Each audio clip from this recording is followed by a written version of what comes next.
Être catholique en 2024 n'est pas facile. Dans les sociétés occidentales, la déchristianisation générale, la sécularisation des institutions fait qu'il est de plus en plus difficile de vivre les exigences dans le domaine de la foi et de la morale qui nous sont transmises par l'Église catholique. Dans un certain nombre d'autres pays, ce sont les autorités politiques qui persécutent les chrétiens. Et puis l'Église elle-même est confrontée à une crise d'une rare acuité. Dans ce tableau un peu désespérant, néanmoins, existe un certain nombre de signes d'espérance et de renouveau. En particulier, le taux de transformation, le taux de transmission extrêmement élevé de la foi dans les communautés attachées à la célébration de la messe romaine traditionnelle. Parmi les forces vives qui travaillent au renouveau de l'Église, les familles attachées à cette célébration ont fait la démonstration de la qualité d'une part de la transmission de la foi et d'autre part du rayonnement missionnaire de ces communautés. Un exemple nous en est donné par le récent pèlerinage de Pentecôte où une foule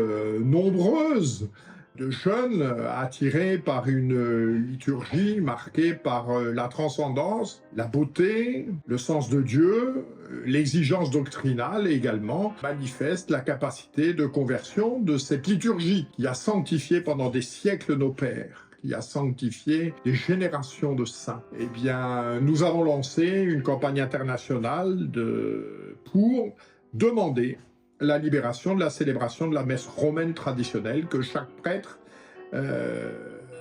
appartenant à une communauté religieuse ou diocésain puisse célébrer librement cette messe et que tous les fidèles qui le souhaitent, pour qui cette messe est un instrument de sanctification, puissent bénéficier de ses mérites dans la fidélité à l'Église et à sa tradition qui nous relie au Christ lui-même.